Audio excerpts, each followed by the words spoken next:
Bonsoir à tous. Ce soir, notre 6e partie sur l'étude du premier mot de la Bible, qui a été traduit par Au commencement. Donc là, évidemment, je conseillerais à ceux qui prendront en cours de route de reprendre les premières pour mieux suivre, parce que sinon ça va devenir un petit peu difficile. Surtout les toutes premières de la série, qui permettent de présenter un petit peu la méthode de lecture et d'analyse du texte. Et sur ce, nous allons pouvoir commencer tout de suite.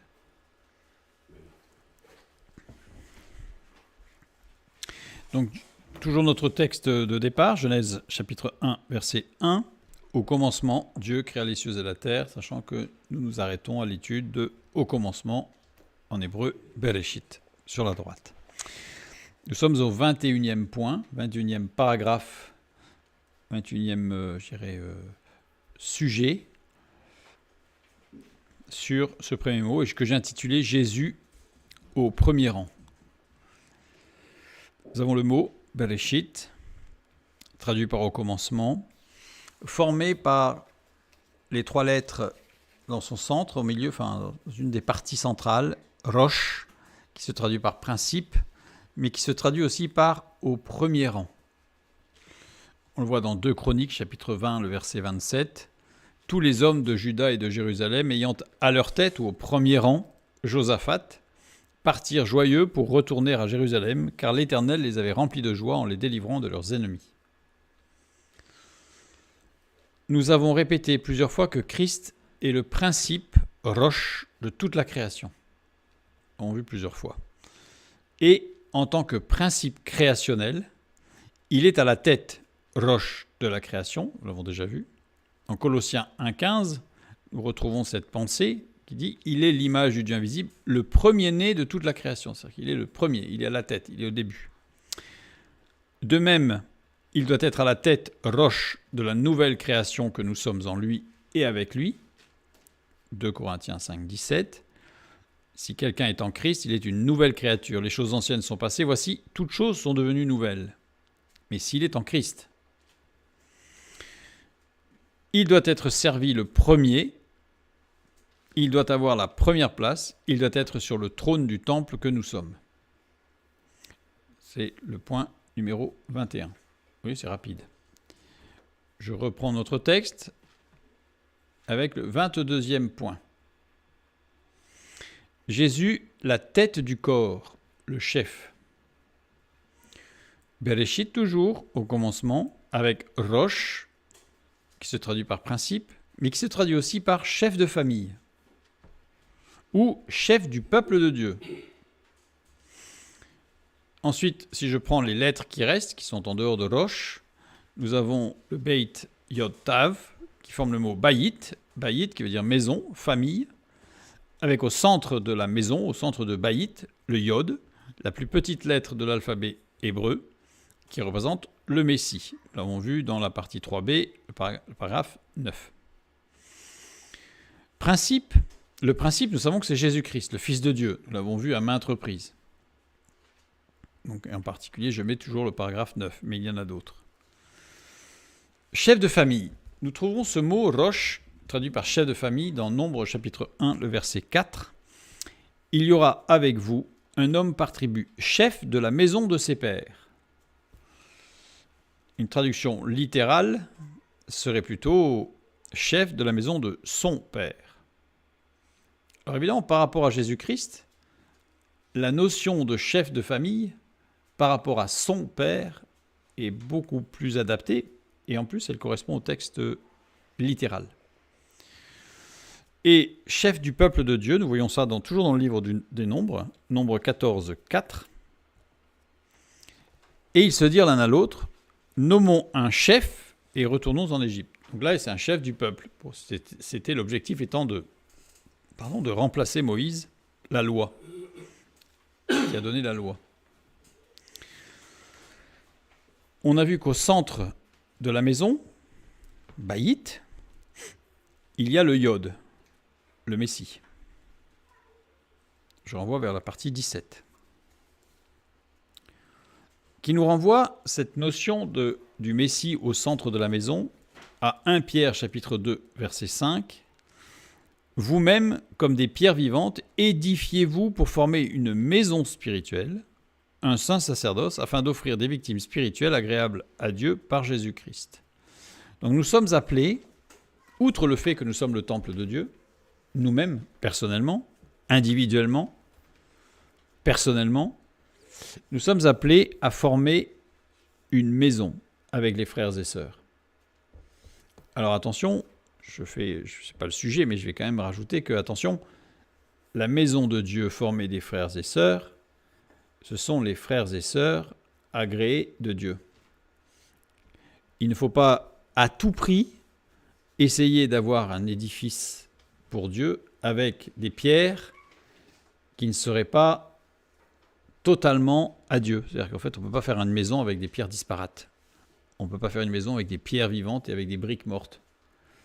On peut difficilement faire une maison avec toutes sortes, même physiquement, on ne peut pas faire sa maison avec toutes sortes de composants, briques, parpaings, béton, pierre. Enfin, si on mélange tout, le mur ne tiendra pas. Donc la maison de Dieu doit être faite avec des pierres vivantes. Alors attention, laissons-nous conduire par le Saint-Esprit, car la parole de Dieu nous dit de ne juger de personne, mais de juger de toute chose. C'est-à-dire qu'on ne va pas juger si tel ou tel frère ou telle sœur fait partie de l'édifice de Dieu ou pas, ça c'est Dieu qui gère. Par contre, si cette personne dit des choses, on a devoir de vérifier ce que dit cette personne au travers de la parole de Dieu pour confronter si les propos tenus ou les actions menées sont conformes à la parole de Dieu.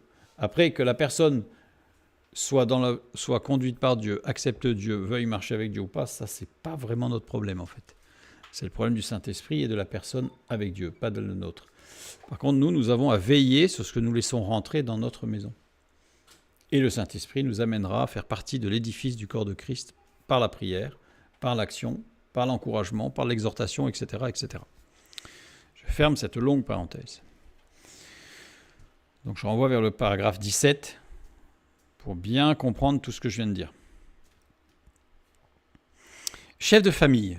Chef de famille, le fait que le principe que Jésus-Christ, le Fils de Dieu, soit chef de famille, nous renvoie, je dirais presque directement à Romains chapitre 8, les versets 16 et 17. L'Esprit lui-même rend témoignage à notre esprit que nous sommes enfants de Dieu. Donc on a bien cette notion de famille dans enfants de Dieu. Or, si nous sommes enfants, nous sommes aussi héritiers. Héritiers de Dieu et co-héritiers de Christ. Si toutefois nous souffrons avec lui, afin d'être glorifiés avec lui. Donc évidemment, il y a une condition. Ce n'est pas de facto, nous faisons partie de la famille de Dieu et nous sommes co-héritiers avec Christ. Et si nous souffrons avec lui, c'est-à-dire si nous acceptons la marche avec lui dans l'exemple qu'il nous a donné. Et le chef du peuple de Dieu, on va retrouver ça dans Éphésiens chapitre 5, le verset 23, Christ est le chef de l'Église, qui est son corps et dont il est le sauveur. Donc, en fait, on a dans ce mot Bereshit, on a un condensé de la position de Christ par rapport à l'Église, par rapport à nous et par rapport à la famille que Dieu crée, puisque génère au travers du salut offert, puisque nous devenons en Christ enfants de Dieu. Donc c'est quelque chose d'extrêmement dynamique en réalité et qui est déjà inscrit, comme nous le voyons en fait depuis le début, dans le premier mot. C'est-à-dire dès les premières lettres, dès les premiers instants de révélation, Dieu annonce déjà son plan de construction. Quelle grâce! Quelle grâce! Nous continuons, toujours avec Bereshit, donc le 23e point. J'ai donné comme petit titre à ce 23e point, Jésus dans les cieux. Jésus tout en haut.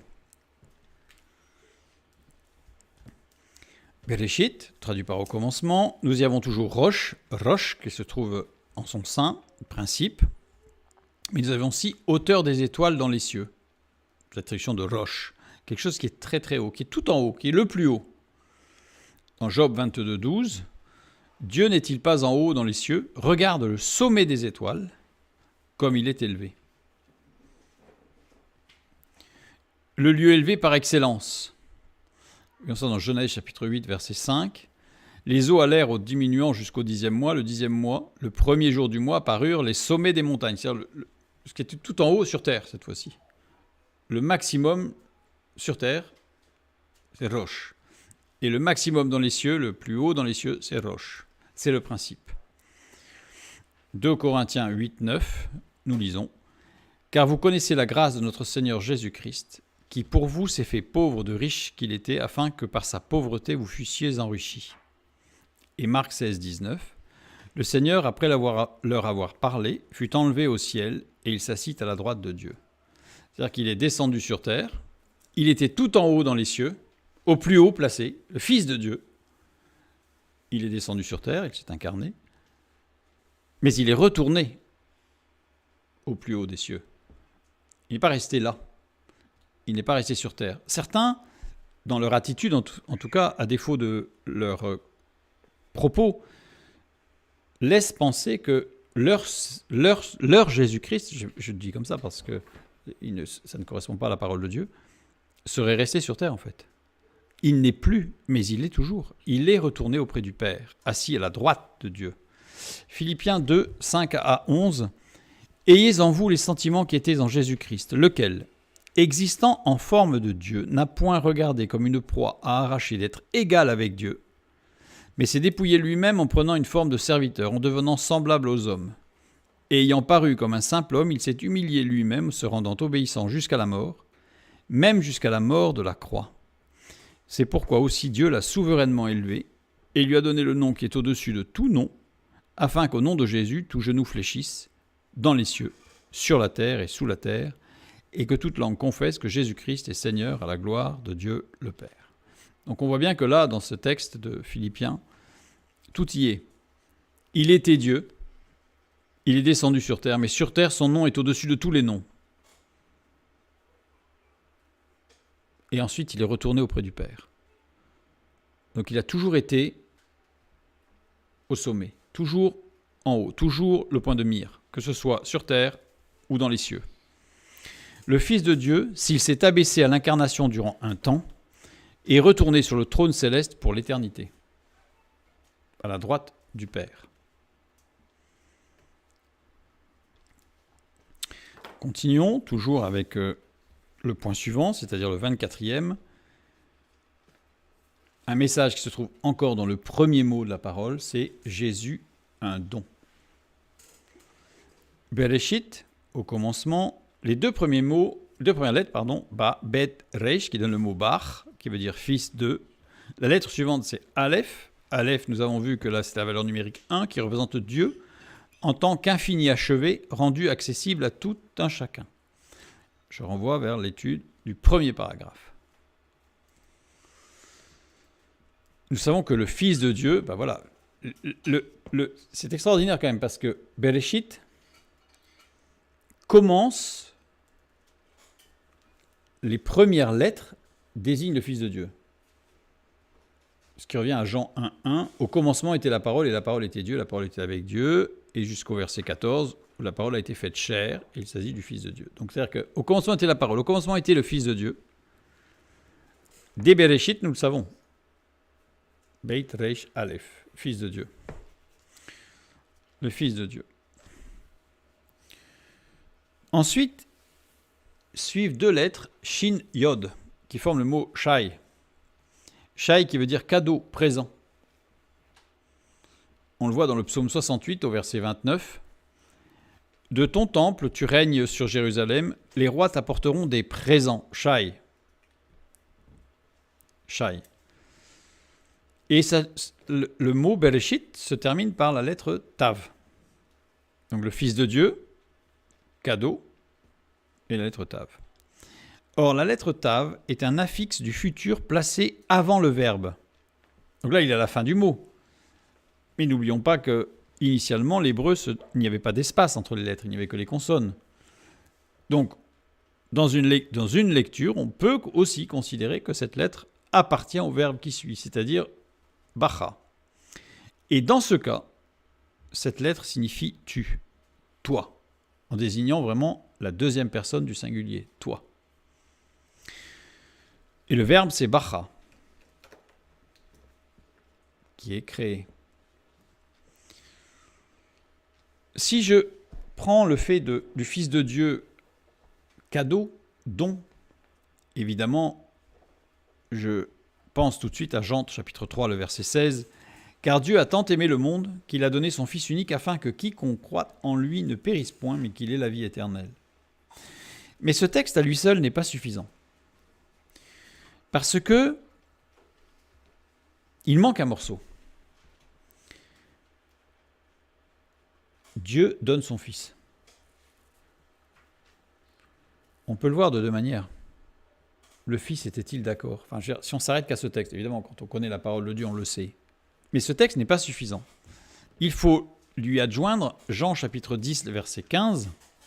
« Comme le Père me connaît et comme je connais le Père, et je donne ma vie pour mes brebis. » C'est-à-dire que non seulement Dieu, le Père, donne son Fils, mais le Fils donne sa vie. Il faut les deux. Sinon, on pourrait être considéré comme un peu une violence faite. Donc là, on voit bien que, oui, on peut le dire, le Fils de Dieu est un don. Mais il est un don pour toi. Le Fils de Dieu, dès la fondation du monde, a préparé d'avance pour toi, pour chacun de nous, la grâce d'une nouvelle création, Bacha. C'est-à-dire que dès les premiers mots qui désignent la création, c'est comme si Dieu, je dirais, dans l'essence ou intrinsèquement, annonçait le Fils de Dieu. Au travers de toute la création, le Fils de Dieu est un cadeau pour toi, pour que toi-même, tu connaisses ce qu'est la nouvelle création. Dès les premiers instants de création. C'est extraordinaire. C'est extraordinaire parce que quand on voit la théologie, je dirais, générale, acceptée d'un point de vue biblique, qui essaye de faire admettre que le péché est une erreur dans le plan de Dieu, à cause de l'homme, et que Dieu a été obligé de rattraper le tir en envoyant son Fils sur la terre. Et on voit que ça ne tient pas. Parce que dès les premiers instants de création, Dieu déjà désigne le plan, l'objectif, le but. Le Fils de Dieu est un cadeau pour toi, pour que tu puisses connaître la nouvelle création, que toi-même tu connaisses la création de Dieu dans ta vie. Dès le départ. Quelle puissance! Quelle puissance! Éphésiens chapitre 2, verset 10, pardon. « Car nous sommes son ouvrage, ayant été créés en Jésus-Christ pour de bonnes œuvres, que Dieu a préparées d'avance, afin que nous les pratiquions. » Cette préparation d'avance, elle est dès le premier instant de création. C'est pas le jour de notre conversion que Dieu se dit « Bon, allez, il s'est converti, je vais faire des choses bien avec lui. » Non, c'est dès la fondation du monde. Et afin que nous les pratiquions, ce verbe, péripatéo, qui veut dire aller et venir, afin que nous allions et que nous venions, afin que nous faisions bon usage des opportunités. Et ça, c'est beaucoup plus beau, je trouve. Afin que nous les pratiquions, c'est sec. Ça fait presque penser à un salut par les œuvres. Alors que là, non. Afin que nous puissions saisir, que nous fassions bon usage des opportunités. Afin que nous nous comportions, que nous vivions de telle ou telle manière, en marchant avec lui, bien sûr. Et non seulement il y a ce verbe, mais en plus il est conjugué au subjonctif. Subjonctif, c'est le mode de l'hypothétique, de quelque chose qui est supposé pouvoir se produire. Et oui, pourquoi ? Parce que tout va dépendre de notre choix personnel. On n'est pas imposé. C'est un cadeau. Alors vous avez des gens fort sympathiques qui vous imposent des cadeaux qui sont insupportables. Ou, comme on dit, des cadeaux pièges qui vous obligent par la suite à des situations désagréables. Mais avec Dieu, ce n'est pas le cas. Avec Dieu, il nous propose. Dieu et le Fils sont en accord, évidemment, puisqu'ils ne forment qu'un. pour que le Fils de Dieu soit le cadeau, le don pour chacun de nous, pour toi en particulier. Continuons toujours avec notre 25e point, toujours dans la définition du premier mot, du message, je dirais, intrinsèque, du message initial, du message transcendant du premier mot. Au temps défini. Bereshit, toujours traduit par au commencement. Les deux premières lettres, Bar, qui veut dire fils d'eux. Ensuite, Aleph. On a vu que c'était Dieu en tant qu'infini achevé, rendu accessible. Premier paragraphe. Donc, on a vu que c'était le Fils de Dieu. Ensuite, nous pouvons prendre les trois lettres suivantes, non plus 2 plus 1, mais 3 lettres, qui forment le mot shit. Et shit définit une limite.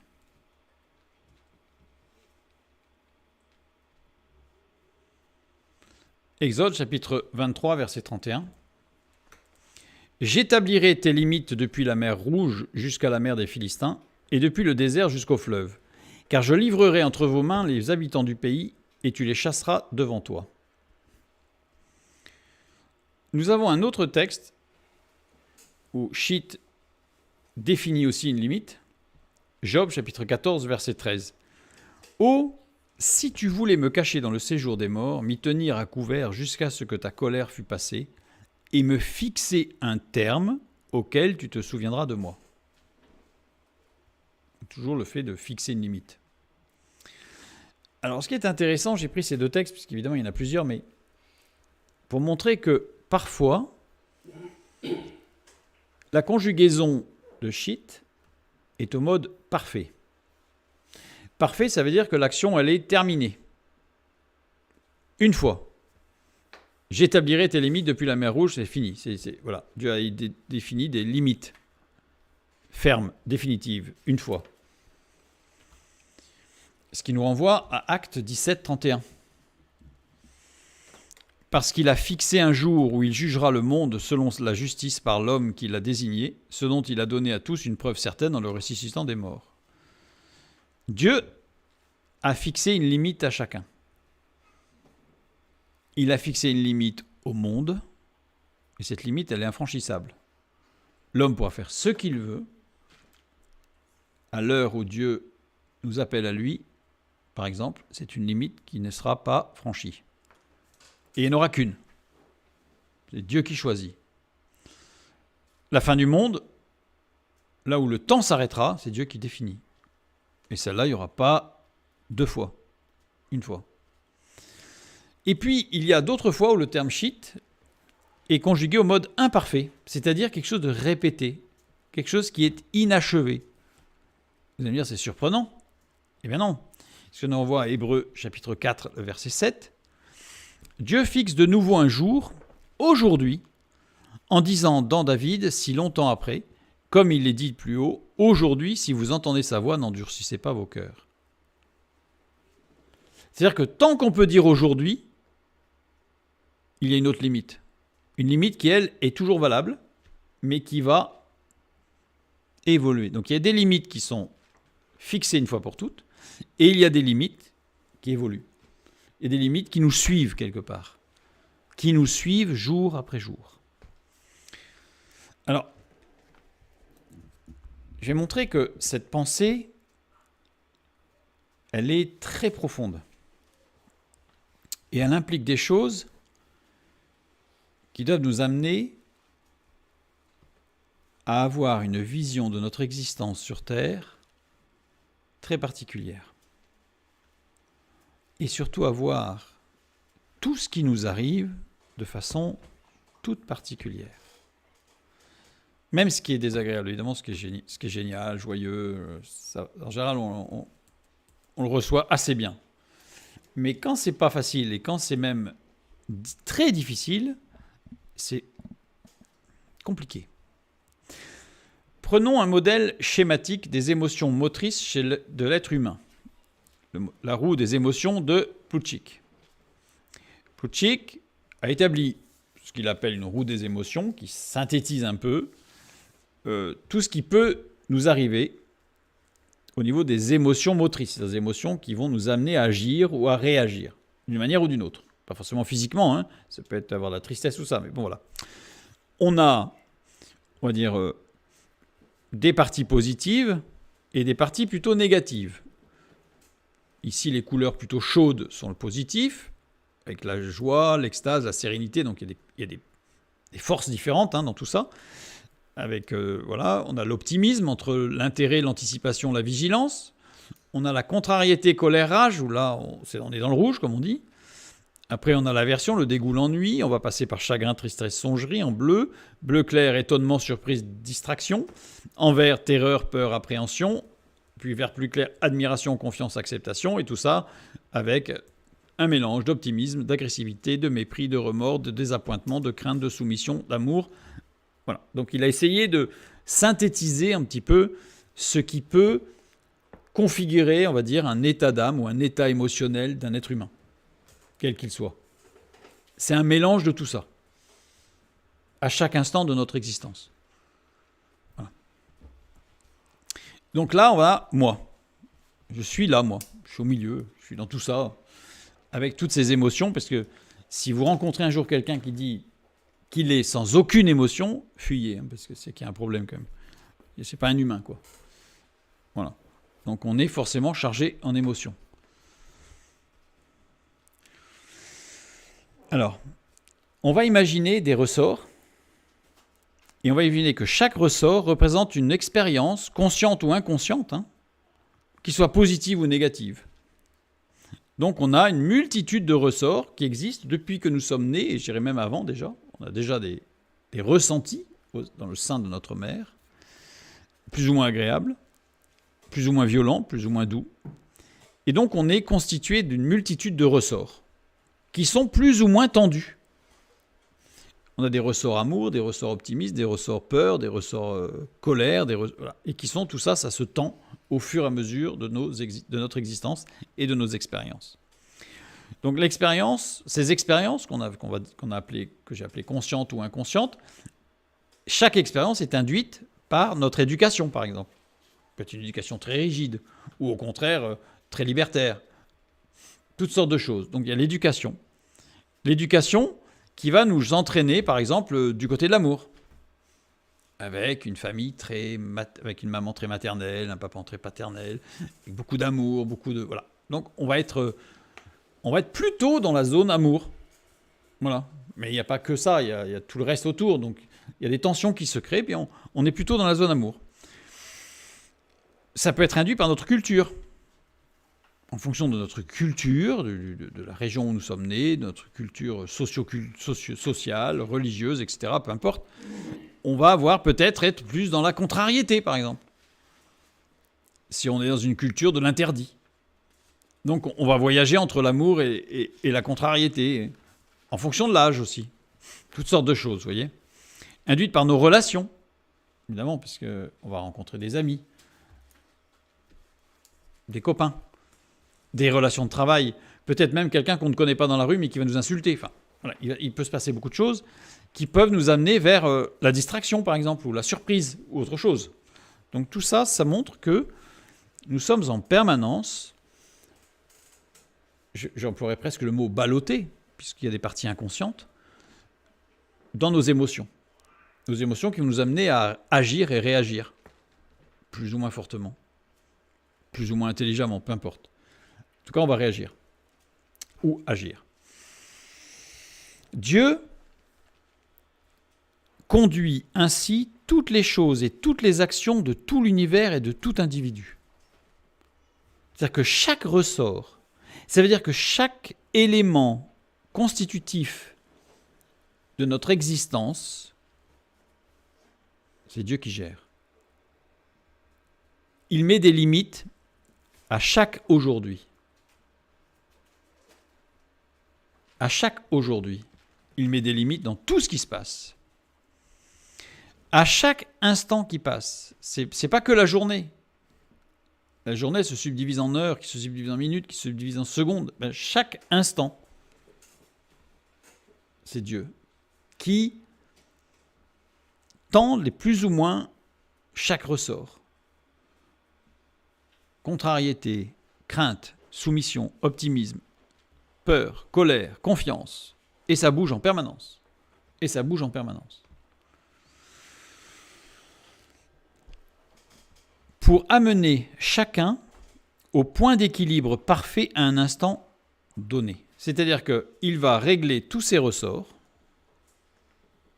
à chaque instant de chaque jour. Donc ça, c'est le mode imparfait, vous voyez. Ça, c'est répété dans le détail. Pour arriver à un moment précis où on va être exactement au centre de cette roue des émotions. Ça veut dire qu'on ne sera, à ce moment-là, on ne sera pas sous une impulsion quelconque. On sera parfaitement responsable.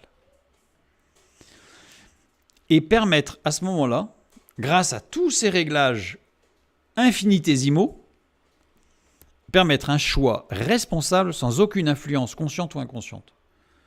C'est-à-dire qu'à partir de ce moment-là, Dieu va nous donner de porter la responsabilité de certains choix. Le premier choix, évidemment, que nous allons voir dans notre vie de façon évidente, c'est le choix d'accepter Christ ou pas. C'est évident. C'est le premier choix fondamentalement responsable. Mais il n'y a pas que celui-là. C'est-à-dire qu'il va nous amener dans toutes sortes de choix et il va nous amener dans des choix responsables parce qu'il va régler tous ces ressorts au fur et à mesure. Alors parfois,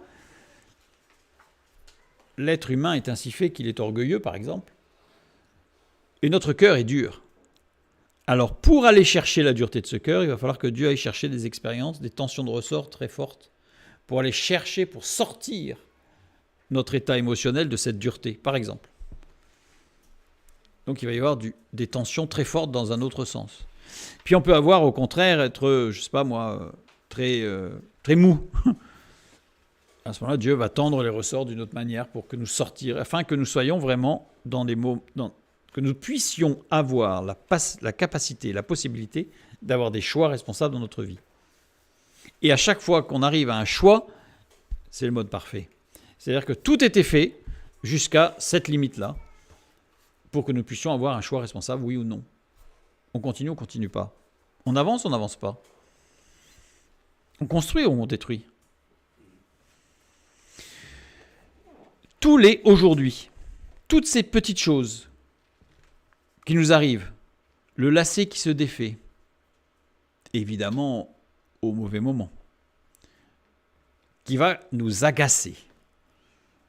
C'est une tension de ressort qui est là pour nous amener à un équilibrage par rapport à autre chose. Le moustique qui vient s'écraser sur ma lunette alors que je suis en bicyclette. Boum. Qu'est-ce que c'est désagréable. Une tension de plus. Le sourire du facteur, par exemple, je dis ce qui me passe par la tête, mais qui m'a fait du bien. Une tension de ressort de plus qui vient équilibrer plein de choses en fait. Alors ça peut être dans la journée, ça peut être dans la semaine, c'est Dieu qui gère le temps où on sera exactement au point d'équilibre. Ça, c'est le mode parfait. Donc il y a deux limites. Il y a celle qui nous accompagne tous les jours, qui nous construit chaque jour, qui édifie petit à petit tous ces ressorts, c'est toutes les limites de chaque jour.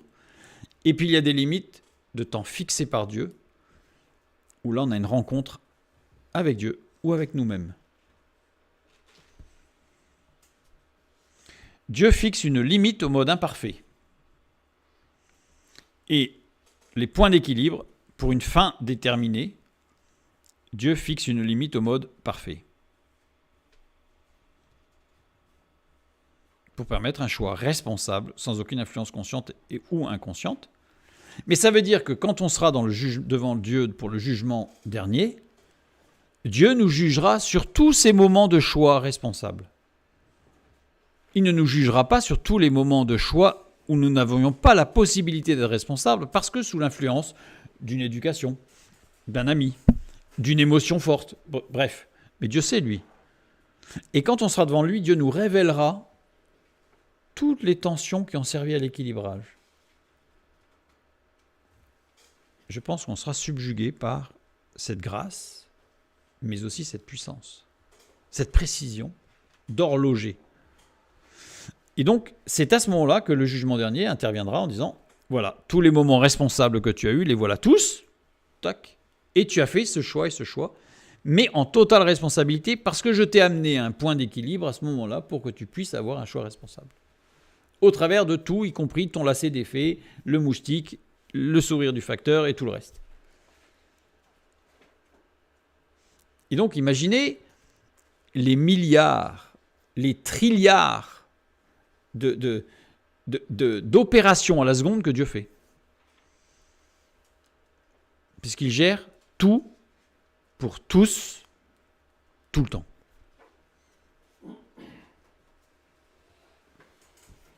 Nous avons un Dieu puissant. Je continue sur cette pensée pour vraiment saisir, parce que dans nos vies et dans notre marche avec Dieu, je pense que c'est quelque chose qui doit être vraiment fondamentalement compris. Job chapitre 5, versets 17 et 18. « Heureux l'homme que Dieu châtie. Ne méprise pas la correction du Tout-Puissant. Il fait la plaie et il la bande. Il blesse et sa main guérit. » Un texte, on ne peut plus culpabilisant. Heureux l'homme que Dieu châtie. Sois content si tu souffres. Alors comme je ne connais pas beaucoup de monde qui puisse être heureux de souffrir, forcément on est tous dans la culpabilité. Regardons ce texte de près. Le verbe châtier. Yakar. Yakar qui veut dire réprimander, corriger, qui veut dire se rendre compte, qui veut dire démontrer, ou qui veut dire destiner. Il est conjugué au radical ifil. Le radical ifil, c'est le radical factitif qui veut dire faire faire. Donc, soit je traduis par heureux l'homme que Dieu fait réprimander ou corriger, heureux l'homme que Dieu fait se rendre compte, heureux l'homme que Dieu fait démontrer, heureux l'homme que Dieu fait destiner.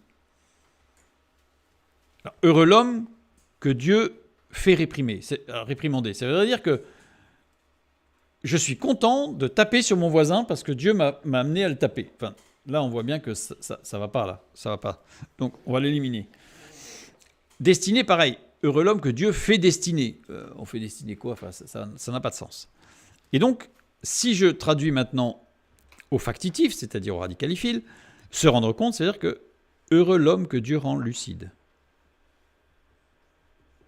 Ah, là, on peut être heureux d'être rendu lucide sur certaines choses. Heureux l'homme que Dieu fait faire une démonstration.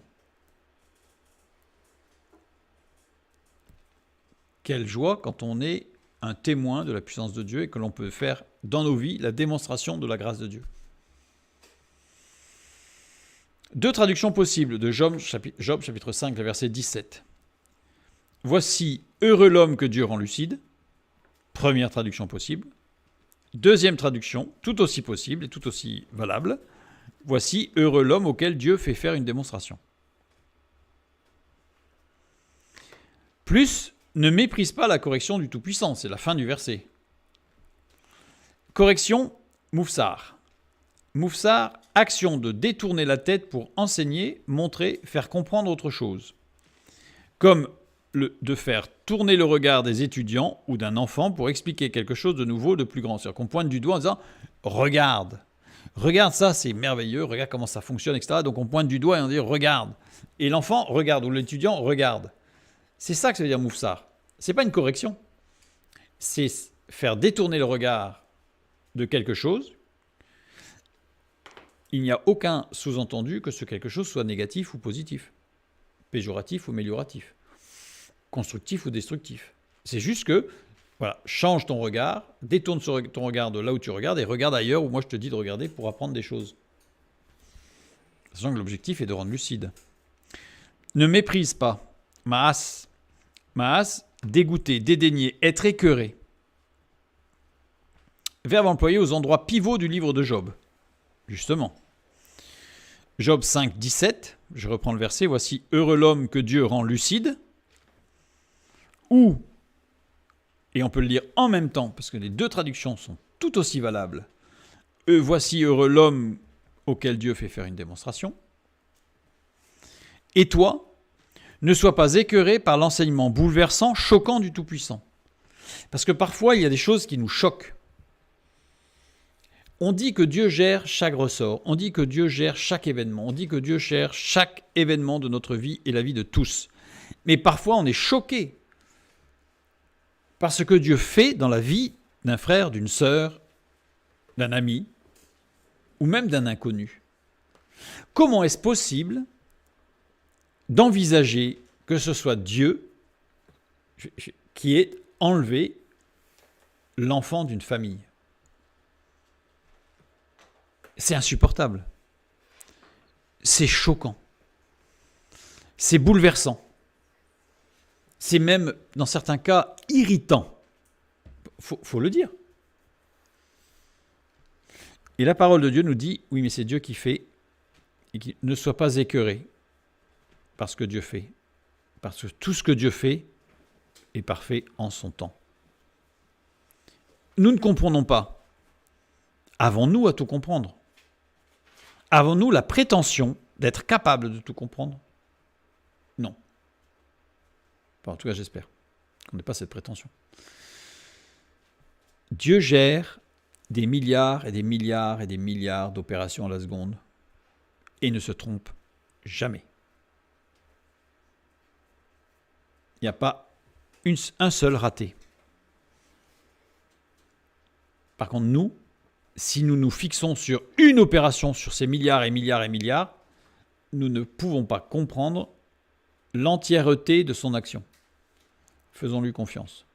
C'est difficile. Je dirais presque, ça fait partie, à mon avis, des choses les plus difficiles de la marche avec Dieu. Faire confiance, parce que nous ne pourrons jamais intégrer tout ce que Dieu fait. Quand on dit « Et toi, ne sois pas écœuré par l'enseignement bouleversant, choquant du Tout-Puissant », concerne chacun de nous qui observons notre prochain. Parce qu'on regarde, comme j'ai donné l'exemple, on voit des choses. On se dit « Mais c'est pas possible !» Heureux l'homme que Dieu rend lucide ou auquel Dieu fait faire une démonstration concerne celui que Dieu enseigne. Celui que Dieu enseigne, ça peut être nous, ça peut être moi, mais ça peut être mon frère, ma sœur, peut-être un autre, un inconverti que Dieu fait passer au travers d'épreuves particulièrement difficiles parce qu'il a besoin de plein de ressorts pour plein de choses.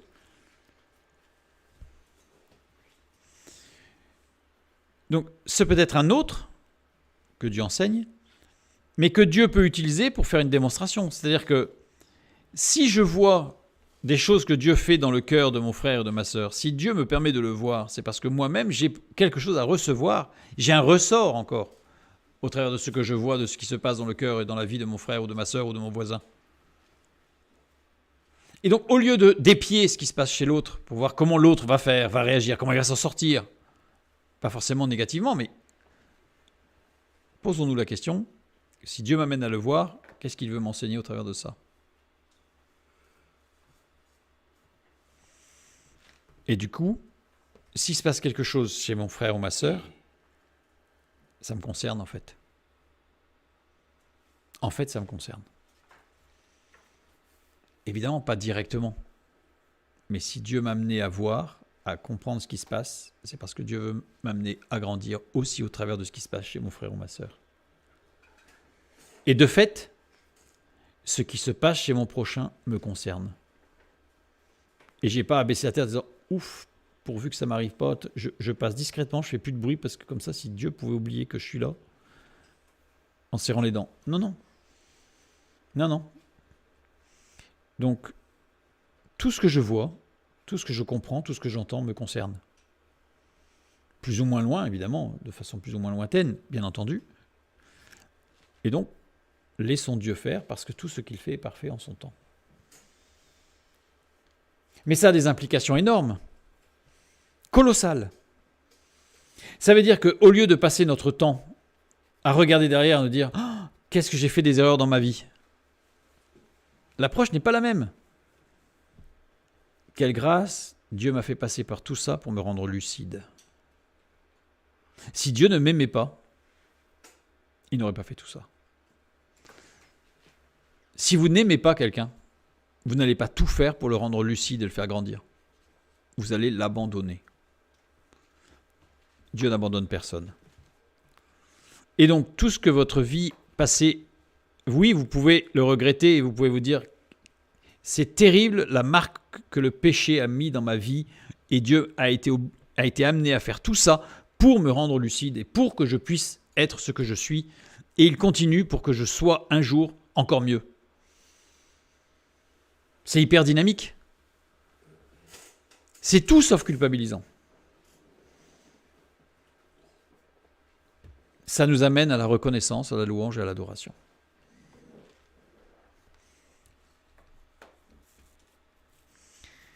Et regardez, le verbe châtier ici, heureux l'homme que Dieu châtie, heureux l'homme que Dieu rend lucide, lui, il est conjugué au mode imparfait.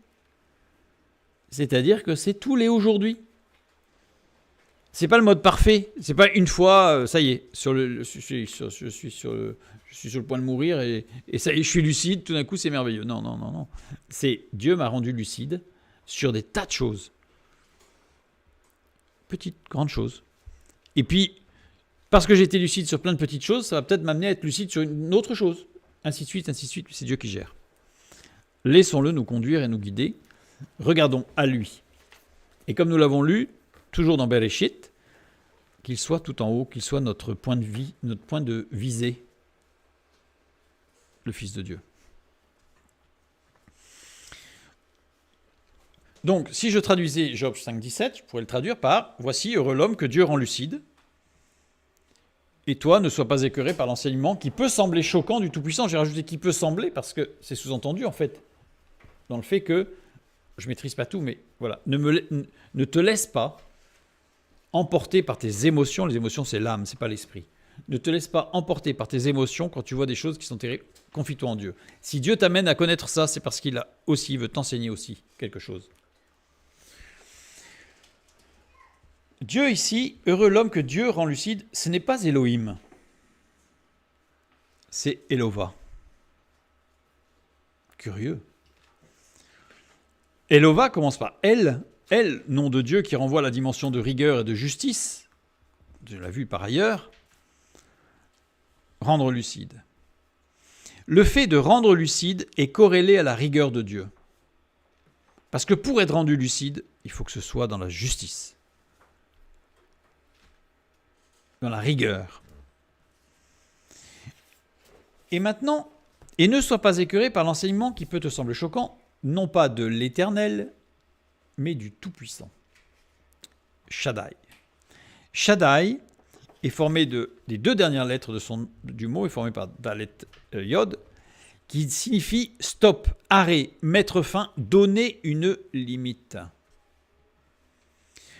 Le Tout-Puissant, c'est celui qui met une limite. L'enseignement choquant par l'entrave est corrélé à Dieu qui fixe des limites. C'est-à-dire que, aussi choquant que cela puisse être, c'est Dieu qui a fixé les limites. Et ça n'ira pas au-delà de ce que Dieu a fixé comme limite. Jamais. Même pas une seule fois. Dans l'histoire de l'humanité, un événement a dépassé ce que Dieu a fixé comme limite. Inutile de vous dire, depuis que le monde existe, il y en a eu des événements. 1 Corinthiens 10, 13. Aucune tentation ne vous est survenue qui n'ait été humaine. Et Dieu, qui est fidèle, c'est important ça, ne permettra pas que vous soyez tentés au-delà de vos forces, mais avec la tentation, il préparera aussi le moyen d'en sortir afin que vous puissiez la supporter. À épreuve exceptionnelle, grâce exceptionnelle. C'est pas la peine de dire oh, telle personne a vécu ça, moi je pourrais jamais. Oui, dans l'état actuel des choses, nous ne pourrions jamais. Mais si Dieu nous conduit sur ce chemin, il nous donnera les éléments nécessaires pour pouvoir avancer. Donc c'est inutile, c'est perdre son temps. C'est perdre son temps. C'est comme de dire, regardez la motocross, Je pourrais jamais faire je pourrais jamais faire ça parce que j'ai qu'un vélo. Oui, mais si un jour on vous demande de faire ça, on vous donnera une moto. Et en plus, on vous enseignera comment conduire la moto. Voilà, c'est juste que ça sert à rien en fait. Réjouissons-nous plutôt de voir quelle grâce Dieu fait pour que la personne puisse supporter, pour endurer cela. Et prions pour elle. Nous n'avons pas à vivre dans la peur. Maintenant, le verset 18, qui est tout aussi choquant, tel que traduit, parce que maintenant on a compris que le verset 17 n'est pas du tout choquant, donne les raisons pour lesquelles nous ne devons pas être choqués, puisque c'est la suite. Ne sois pas écœuré, ne sois pas choqué par l'enseignement qui peut sembler justement choquant du Tout-Puissant. C'est la suite, donc on va donner la raison. Il fait la plaie et il la bande, il blesse et sa main guérit. Ça, c'est incompréhensible. Je suis parent, je suis papa. Je ne vais pas blesser mon enfant pour le soigner dans la foulée. Pour dire, t'as vu, je suis quand même gentil, je t'ai soigné. Enfin, on sent bien quelque chose qui ne va pas. En hébreu, littéralement, c'est « car il fait la plaie ». Donc on voit bien que c'est la suite, d'ailleurs, du verset 17. Il fait la plaie. Kaab. Kaab, faire souffrir. Ok. Il bande, il la bande. Chabash. Chabash, qui veut dire penser, qui veut dire emprisonner. Il blesse. Mahatz. Frapper, écraser. Et guérir, ici, sa main guérit. Deux écritures possibles. Rafa ou Rafa. Ça se prononce pareil, mais il y a une petite différence, puisque à la fin, c'est soit le Aleph, soit le E. Avec le E, c'est guérir physiquement. Rafa. Ou s'affaiblir physiquement. Ah. On a les deux sens qui s'opposent. S'affaiblir, c'est pas guérir. Guérir, c'est plutôt se fortifier. Et Rafa avec le Aleph, c'est guérir spirituellement. Ou s'affaiblir spirituellement. Qu'est-ce que ça veut dire? Regardons d'un peu plus près. Reprenons ce verset. Car il fait la plaie, il la bande, il blesse et sa main guérit. Car il. Kihu. Kihu. Car c'est lui qui, littéralement. Donc, c'est pas il, c'est car c'est lui qui. Un présentatif mis en facteur commun pour toute la phrase. C'est-à-dire qu'on n'a pas le il. Voilà. Oups, pardon. Car c'est lui qui fait la plaie, la bande, blesse, guérit. Implique un nouveau parallélisme. Ici, dans la phrase, la poésie hébraïque utilise beaucoup les parallélismes. Les parallélismes synonymiques, la première proposition est reprise dans la seconde avec des termes synonymes. On a les parallélismes synthétiques, en hébreu, la seconde proposition complète le sens de la première. On a les parallélismes antithétiques, c'est-à-dire les deux propositions se contredisent, etc. etc. On ne va pas rentrer dans les formes littéraires proposées au niveau parallélisme de la langue hébraïque ce soir. Ici, nous avons un parallélisme strict composé de deux antithèses. Faire souffrir, penser la plaie. Frapper, guérir. Pour signifier que c'est la souffrance elle-même qui soigne en réalité. Ah. Reprenons le verset précédent. Voici heureux l'homme que Dieu rend lucide, et toi ne sois pas écœuré par l'enseignement choquant du Tout-Puissant, car c'est lui qui. Le but est de rendre lucide. C'est le but. L'action de rendre lucide est comparée à une violence en même temps que le remède à ce qui empêche d'avancer, c'est-à-dire l'entrave. En fait, il y a un jeu de mots. En hébreu, l'entrave est ce qui permet d'aller vers soi. Qui rappelle le jeu de mots de Dieu pour Abraham, dans Genèse 12, 1, qui lui dit « L'Éternel dit à Abraham, va-t'en de ton pays, de ta patrie et de la maison de ton père, dans le pays que je te montrerai. » Mais le va-t'en ici, c'est l'Echlecha, qui littéralement veut dire « va vers toi-même en quittant ton pays ». C'est-à-dire que l'épreuve de quitter son pays, de quitter sa patrie, était nécessaire pour qu'Abraham puisse se retrouver lui-même. Le seul moyen de lever l'obstacle, c'est de se regarder soi-même en face. L'obstacle est un appel à se regarder en face. En fait, la souffrance induite par l'obstacle sera le remède pour lever l'obstacle. C'est ça que ça veut dire. Ça veut dire que sans les obstacles, sans les entraves, sans la souffrance, nous ne serions jamais en mesure de nous regarder nous-mêmes et d'être face à nous-mêmes pour être rendus lucides. Et donc tous ces ressorts qui se tendent, c'est pour nous amener à cette lucidité. Parce que comment mieux demander à Dieu toute sa grâce sur la patience que le jour où on manifeste de l'impatience. On le voit bien. Celui qui n'aurait jamais connu ce qu'est la colère ne comprendrait pas celui qui connaît la colère. Celui qui n'aurait jamais été rendu lucide sur sa colère n'aurait jamais pu faire la démonstration de ce qu'est la grâce de Dieu face à la colère. Donc en fait, nos expériences nous amènent toujours à la mesure de ce que Dieu a établi parce que c'est juste ce qu'il nous faut. C'est le nécessaire et le suffisant. C'est juste ce qu'il faut, pas trop, mais pas insuffisant. Juste, le curseur est exactement où il faut pour que nous soyons rendus lucides sur chacun des impacts du péché dans nos vies.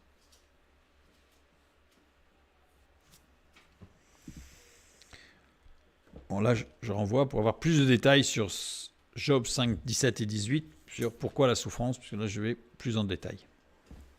Là, on a fait un survol rapide. Donc tout ça dans Bereshit, en fait, mais en sous-jacent, vous voyez ? En sous-jacent. Nous continuons, donc ça c'était le point 25, maintenant le point 26. Continuons sur Jésus, en fait, qui est le centre. Hein. Jésus abandonné de tous. Bereshit, au commencement, on y retrouve Bar, fils de, Aleph, Dieu, donc le fils de Dieu. Ça, voilà.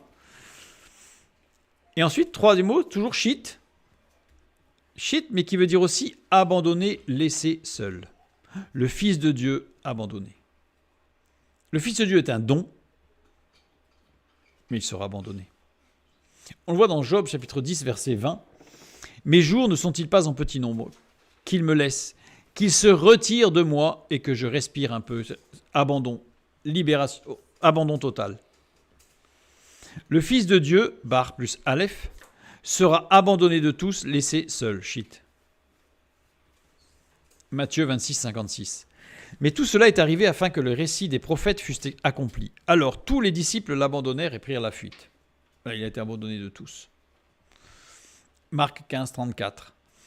Et à la 9e heure, Jésus s'écria d'une voix forte, « Éloi, Éloi, lama sabachthani » ce qui signifie « Mon Dieu, pourquoi m'as-tu abandonné ?» Alors Dieu va dire « Ah, mais même Dieu l'a abandonné !» Ce n'est pas possible, ça. Dieu n'a jamais abandonné personne. Regardons ce que signifie cette prière de Jésus. Parce qu'elle est extraordinaire, évidemment. Matthieu 27, 45 à 50, donc le contexte. Depuis la 6e heure jusqu'à la 9e heure, il y eut des ténèbres sur toute la terre. Et vers la 9e heure, Jésus s'écria d'une voix forte, justement, « Élie, Élie, lama sabachthani » c'est-à-dire « Mon Dieu, pourquoi m'as-tu abandonné ?» Quelques-uns de ceux qui étaient là, l'ayant entendu dire « Il appelle Élie !» Et aussitôt l'un d'eux courut prendre une éponge qu'il remplit de vinaigre, et l'ayant fixée à un roseau, il lui donna à boire. Mais les autres disaient « Laisse, voyons si Élie viendra le sauver. » Jésus poussa de nouveau un grand cri et rendit l'esprit.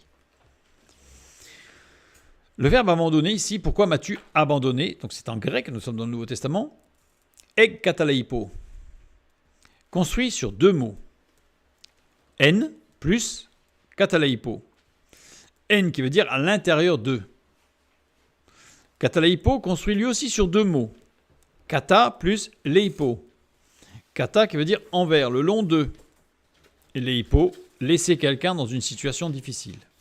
D'où la traduction de abandonner. Il est conjugué à l'aoriste second.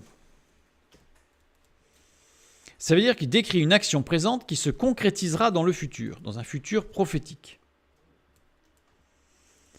Pourquoi inati, en grec, construit lui aussi sur deux mots. Ina plus tis. Ina amène une idée de démonstration.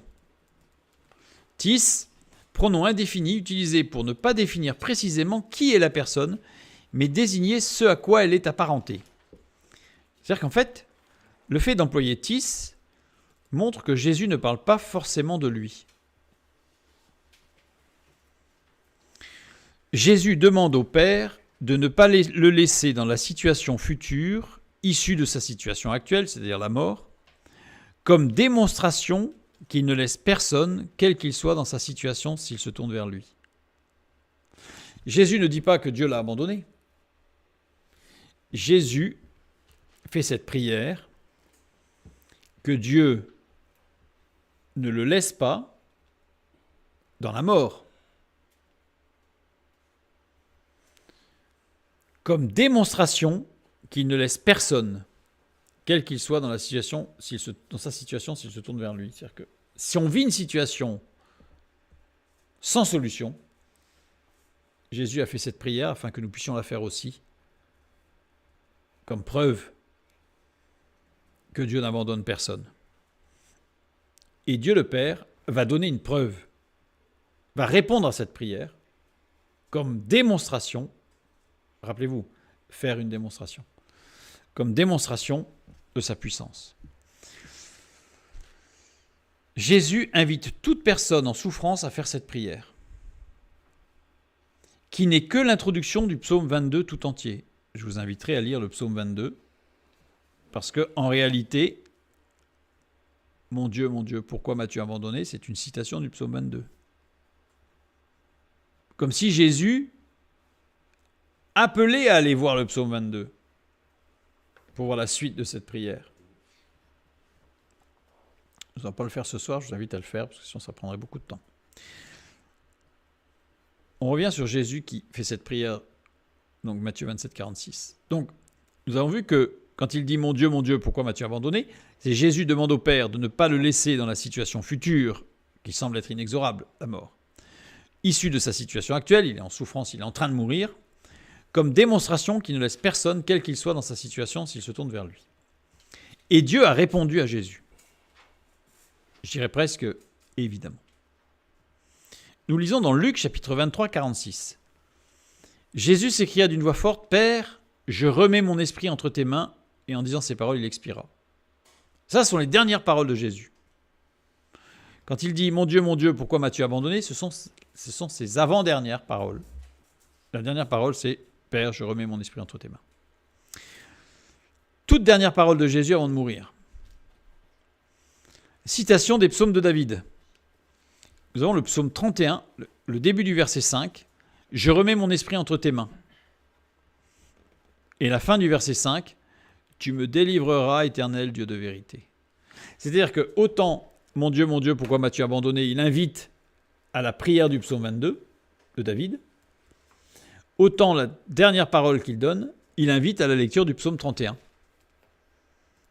Et la suite de cette « Je remets mon esprit entre tes mains », parce qu'il était à bout de force là, mais il a fait cette citation pour que nous ayons cette curiosité, cette saine curiosité d'aller voir ce que Jésus a cité, parce que la fin du verset c'est « Tu me délivreras, Éternel, Dieu de vérité. » Il a fait une prière en disant « Tu ne vas pas me laisser mourir. » Et cette situation va servir de démonstration à ceux qui sont dans une situation terrible, afin qu'eux soient sûrs, certains, que tu ne les abandonneras pas. Et sa dernière parole, c'est « Tu me délivreras, Éternel, Dieu de vérité. » Dieu a répondu par une promesse. Parce que « Tu me délivreras », c'était la citation du psaume 31, donc c'était la promesse de Dieu dans sa parole. Je remets ici paratitémie, qui veut dire offrir, confier. Donc confier, je confie, c'est avec confiance. Le verbe, quand je confie quelqu'un, c'est que j'ai confiance. Et en hébreu, je remets mon esprit entre tes mains, pakad, au radical ifil, déposer aux soins de. Je dépose à tes soins. Quelle confiance. Parole de Jésus qui invite toute personne à faire cette prière. Début du psaume 31. Lisons le début du psaume 31, les 5 premiers versets, je vous inviterai à lire la suite. Au chef des chantres, psaume de David. Éternel, je cherche en toi mon refuge. que jamais je ne sois confondu. Délivre-moi dans ta justice, incline vers moi ton oreille, hâte-toi de me secourir, sois pour moi un rocher protecteur, une forteresse où je trouve mon salut, car tu es mon rocher, ma forteresse, et à cause de ton nom tu me conduiras et tu me dirigeras. Tu me feras sortir du filet qu'ils m'ont tendu, car tu es mon protecteur. Je confie, je dépose à tes soins mon esprit. Tu me délivreras, Éternel, Dieu de vérité. Quelle prière! Je sais que tu me délivreras. Et Dieu a répondu. Parce que Acte 2, 24, Dieu l'a ressuscité en le délivrant des liens de la mort parce qu'il n'était pas possible qu'il fût retenu par elle. Dieu a répondu par une action. C'est-à-dire que Dieu a répondu par une promesse et Dieu a répondu par une action. Promesse donnée dans le psaume 16. À chaque fois, ce sont des citations des psaumes pour nous inviter à aller lire le psaume complet, voir le contexte de ce qui se passe là. Et je vous inviterai, on ne va pas le lire ce soir, je vous inviterai aussi à lire le psaume 16 pour voir un peu tout ce que Dieu a fait. Dieu a promis et Dieu a fait. Et quand on s'appuie sur les promesses de Dieu, parce qu'il est fidèle, c'est ce que nous avons dit tout à l'heure, il ne se reniera jamais. Donc ce qu'il a promis, il le fait. Donc si je m'appuie sur ses promesses, je sais qu'il le fera. Psaume 16, verset 10, « Car tu ne livreras pas mon âme au séjour des morts, tu ne permettras pas que ton bien-aimé voie la corruption. » C'était la promesse de Dieu, il l'a fait. Il l'a ressuscité des morts. Là, je renvoie vers l'étude « Mon Dieu, pourquoi m'as-tu abandonné ?» où tout ça, c'est beaucoup plus détaillé. Et toute la puissance de Dieu, promesse, action. Je terminerai par le 27e point, le dernier, Jésus humilié. Bereshit, toujours au commencement. Bar, fils de Aleph, Dieu, le fils de Dieu. Et Shintav, Chet, qui veut dire fesse découverte. Dans Ésaïe 24, de même le roi d'Assyrie emmènera de l'Égypte et de l'Éthiopie captifs et exilés des jeunes hommes et les vieillards nus et déchaussés et le dos découvert à la honte de l'Égypte. Ça a été traduit par le dos parce que c'était pas politiquement correct de mettre le mot fesse. Mais littéralement, c'est et les fesses découvertes à la honte de l'Égypte. Et là, on comprend bien la honte parce que le dos découvert, honnêtement, c'est peut-être pas terrible, comme on dit, mais les fesses découvertes, là, on sent que la honte, elle est là. Et c'est l'humiliation ultime. C'est l'humiliation. Les fesses découvertes, symbole de l'humiliation extrême. Et au centre, il y a le yod, la plus petite lettre de l'alphabet hébreu, qui représente le Messie. Le Fils de Dieu, incarné, le Fils de Dieu, Bar Aleph, incarné, c'est-à-dire le yod, est au centre de l'humiliation. Il est humilié. Philippiens 2,8. Ayant paru comme un simple homme, il s'est humilié lui-même, se rendant obéissant jusqu'à la mort, même jusqu'à la mort de la croix. L'infamie la plus totale. Lui qui était élevé, on l'a vu. En fait, tout est dans Bereshit. Toute l'œuvre de Jésus-Christ est dans Bereshit, dans le premier mot. Je terminerai par 2 Timothée 3, 16 et 17. Toute écriture, chaque mot, chaque lettre de l'écriture est inspirée de Dieu et utile pour enseigner, pour convaincre, pour corriger, pour instruire dans la justice, afin que l'homme de Dieu soit accompli et propre à toute bonne œuvre. Et par Proverbe 25, 2, la gloire de Dieu, c'est de cacher les choses. La gloire des rois, c'est de sonder les choses. Que Dieu vous bénisse et à bientôt.